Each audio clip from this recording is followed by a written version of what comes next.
Bonjour, aujourd'hui on se retrouve pour parler de DC Comics et c'est pour ça que j'ai mis mes superbes lunettes Green Lantern que j'ai d'ailleurs eu en cadeau à McDo il y a à peu près 10 ans pour la sortie du film Green Lantern que je suis l'un des seuls à défendre. Ce n'est pas un chef-d'œuvre, mais il n'est pas si mauvais que ça quand même, allez, hein, quand même. Mais aujourd'hui, on ne va pas s'attarder sur ce personnage de DC Comics, mais plutôt sur le bien plus célèbre Superman. En effet, cette vidéo va vous permettre de découvrir mon classement des films de Superman, qui est une commande finalement spéciale de mon confrère du UCU, je sais toujours pas la prononciation, Jude Melon qui me l'a demandé, donc cette vidéo, mon cher, est un peu pour toi aussi, hein, car j'avais pas du tout prévu de faire cette vidéo, mais c'est pas grave. Là, je vois ma tête et j'ai l'impression d'être critique masqué. Bon, c'est pas grave, ça peut arriver. Donc j'ai ici mon petit post-it parce que, voilà, un peu comme Jude Melon, il aime bien aussi avoir des post-it, il a des petites feuilles aussi, c'est marrant. Enfin, moi, ça me fait rire, sans montage, donc moi je vais un peu faire pareil, je pense, je sais pas encore, mais j'arrête de raconter ma vie et j'y vais. Je regarde mon post-it parce que j'hésite encore pour savoir quel est mon pire film de Superman. Je tiens d'ailleurs à préciser que la moyenne que j'ai établie de tous les films de Superman, je tombe à 9,57 sur 20. Rassurez-vous, je ne vais pas descendre tous les films. Mais le septième, qui est, allez, ça y est, je choisis Superman 3, eh bien celui-là, il va se faire descendre. Je lui mets un 4 sur 20. La seule qualité du film, pour moi, c'est une scène assez intéressante, on va dire, en termes de mise en scène et puis de grandiose. C'est la confrontation psychologique et physique, hein, entre les deux Superman, le Superman gentil et le Superman maléfique. Les gros problèmes du film, c'est tout le reste, c'est-à-dire que le film est totalement oublié le lendemain, voire 3 heures après. Les méchants, je ne me rappelle même plus leur nom. Il faudrait que je fasse une recherche Wikipédia pour me les remémorer. L'intrigue est pas vraiment très intéressante, franchement. Honnêtement, Superman, mais t'en as rien à carrer dans cet épisode, c'est assez incroyable.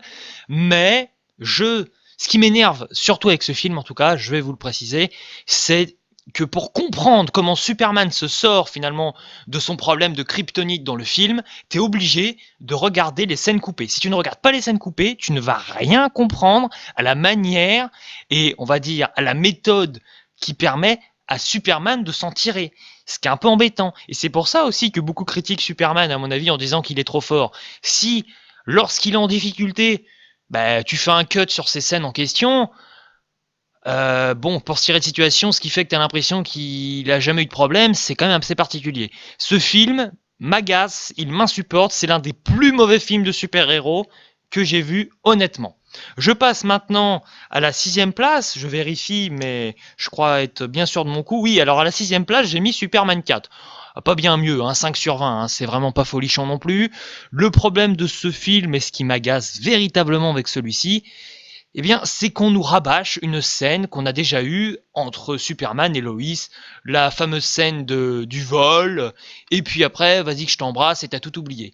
Bon, alors ça c'est bien gentil, mais c'est juste dans cette adaptation pour nous rappeler que le scénario, l'intrigue, les personnages sont tellement vides qu'on est obligé d'en arriver là, quoi. C'est-à-dire qu'on n'a tellement pas d'idées, on t'introduit des personnages qui viennent effacer les anciens qui étaient bien plus intéressants comme Loïs au final. Oh, ce film est particulier et je ne l'aime vraiment pas. Malheureusement, j'ai aussi un problème finalement avec Lex Luthor que j'aime beaucoup comme méchant.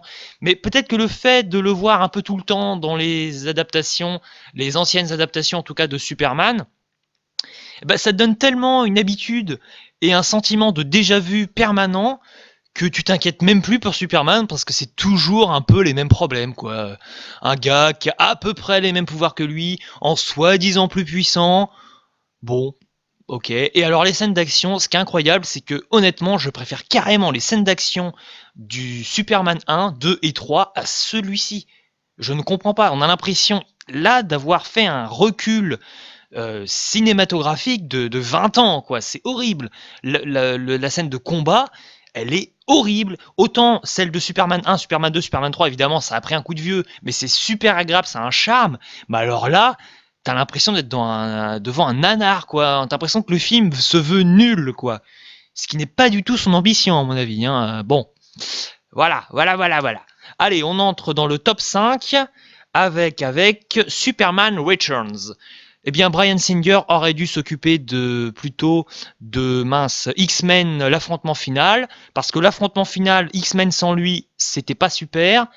Et le film qu'il a fait à la place, c'était pas super non plus. Pourquoi? Ce qui m'énerve, c'est qu'on n'a aucun contexte. Je n'arrive toujours pas à comprendre avec ce film si c'est la suite de Superman 1, 2, 3, 4, mais évidemment plusieurs années après, ou si on est dans un reboot.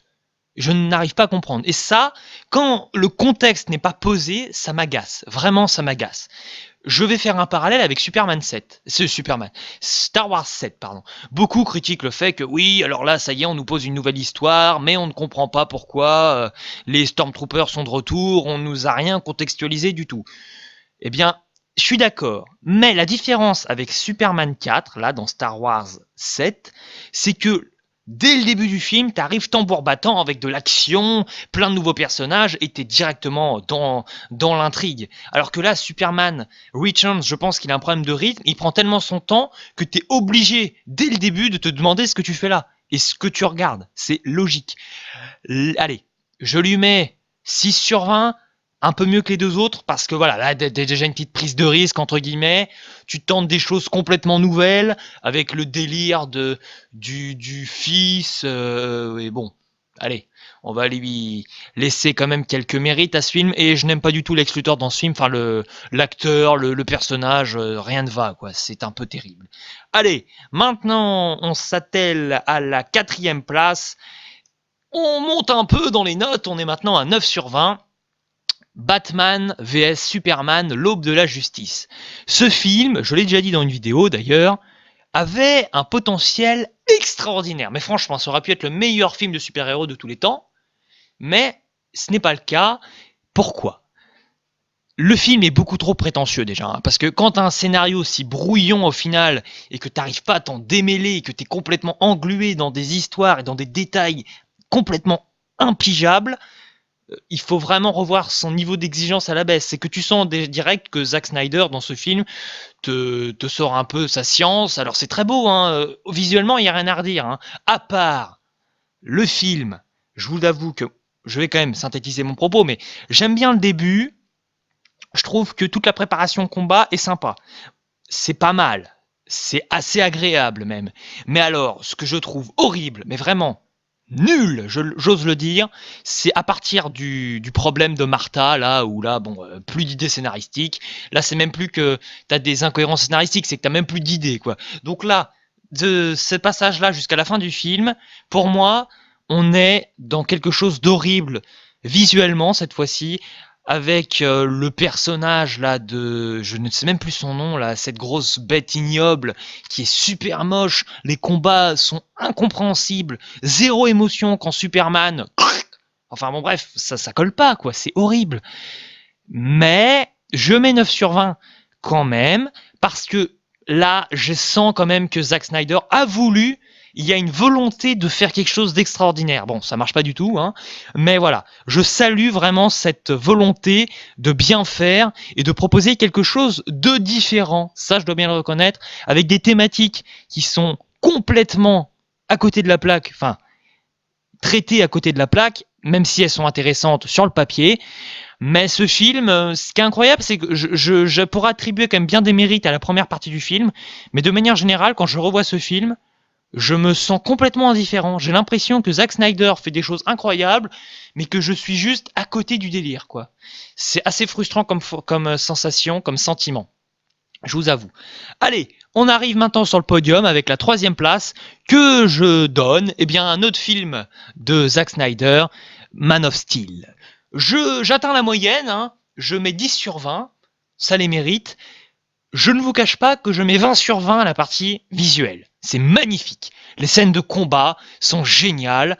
C'est ravageur au possible. J'adore le début avec la planète natale, Krypton, de Superman. C'est super beau. Tu t'y crois à fond. T'es vraiment émerveillé, je peux le dire.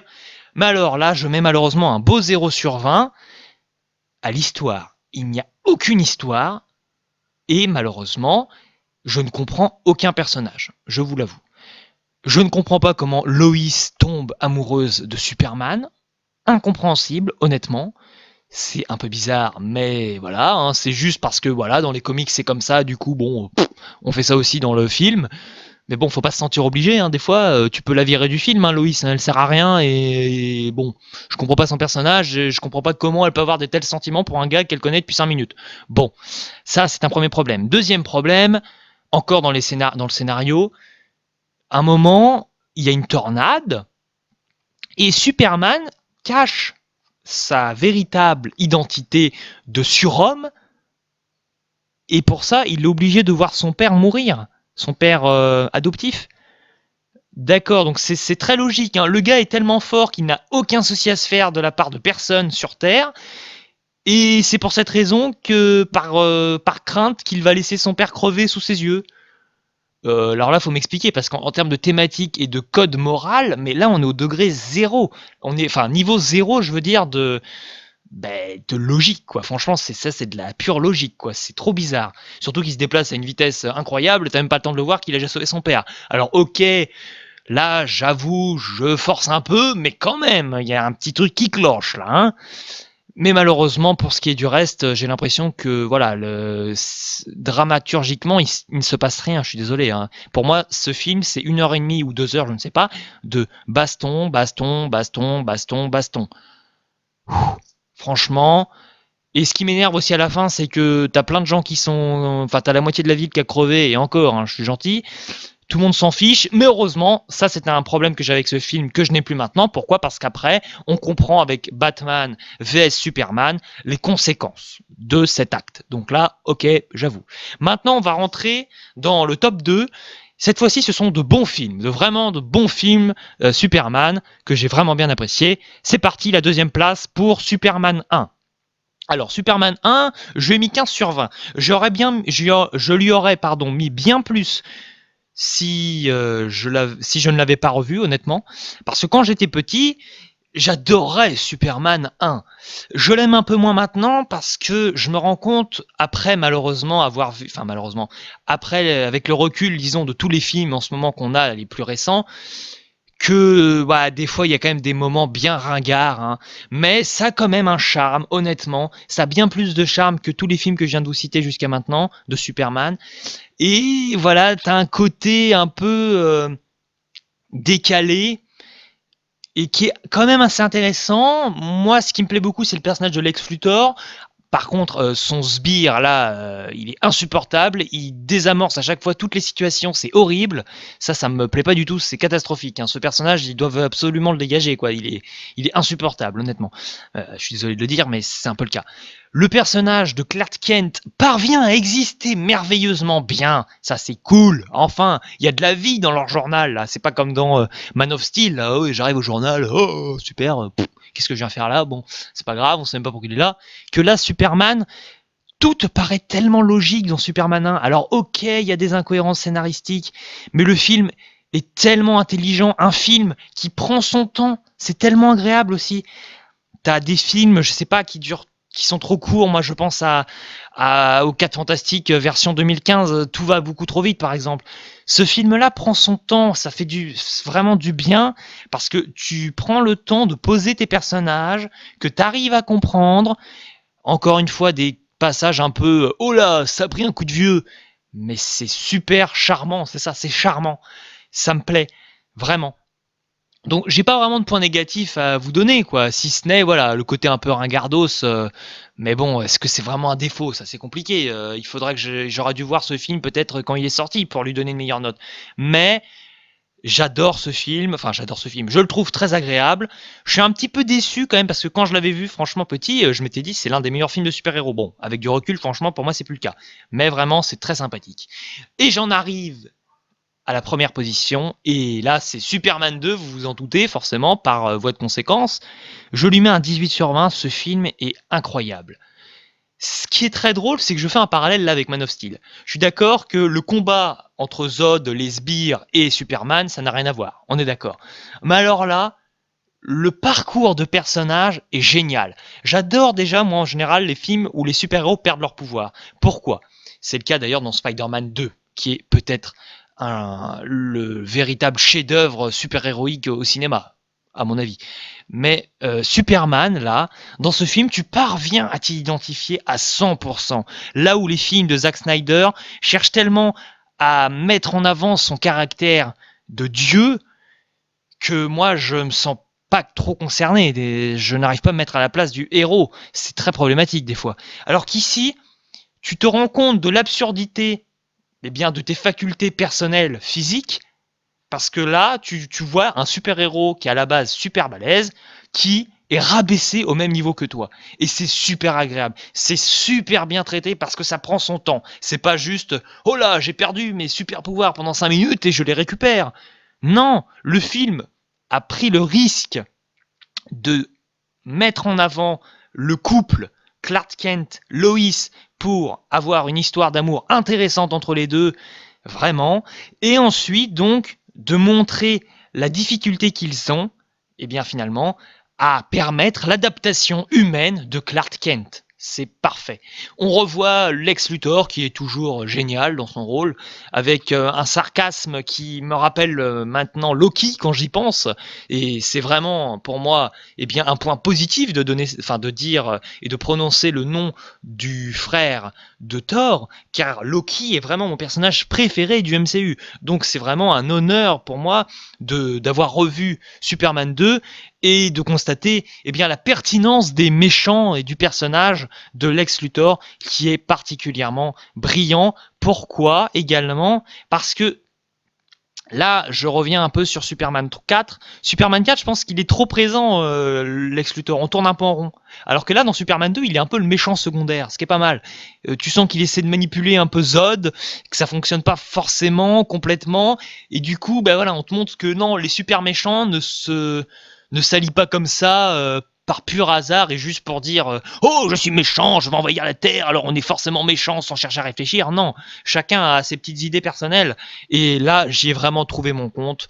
Superman 2, mon film préféré de Superman, l'un de mes films super-héros préférés, je n'en doute pas.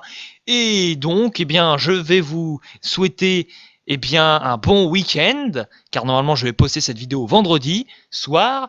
Et je tiens également à préciser que je compte bien me remater Dark, j'allais dire Dark Phoenix, mais non, je ne parle pas d'X-Men, je parle bien de Dark Knight, car évidemment je prépare ma sortie du cinéma du mois prochain, qui sera évidemment le Joker, film que j'attends avec impatience, à l'image, et quand même, je l'avoue, un degré moindre que de Star Wars par exemple. Star Wars 9 évidemment. Mais je suis très motivé. Et bon voilà, donc pour ceux qui critiquent la chaîne en disant, il n'y en a pas, hein, je dis ça comme ça, il n'y a personne qui a critiqué cet aspect-là pour l'instant, mais je le dis. Ceux qui diraient, oh là là, il parle que de Marvel, nanana, non, là vous avez vu que j'ai fait une exception, j'ai parlé un peu de DC Comics. Et j'avoue que question comics, je lis beaucoup plus de Marvel, que j'ai beaucoup plus de réticence au cinéma avec DC Comics. Pourquoi? Parce qu'ils arrivent à nous faire des films géniaux, mais aussi des films mais horribles, vraiment horribles, et j'en ai cité quelques-uns jusqu'à maintenant. Est-ce qu'une vidéo où je défends le film Shazam que j'ai adoré cette année vous intéresserait? Dites-le moi en commentaire. À la prochaine! Jude Melon, respect, hein, parce que là je viens faire un peu l'équivalent d'une impro cinécritique, et c'est super compliqué de parler comme ça en impro pendant, allez, quoi, 17, 20 minutes, je ne sais pas. Franchement, voilà, chapeau bas, bravo! Maître du UCU, c'est bien vous, maître. Maître Palpatine, haha, on verra ça en regardant Star Wars 9 peut-être. Haha, suspense. Bon allez, j'arrête un peu mon délire. Ciao!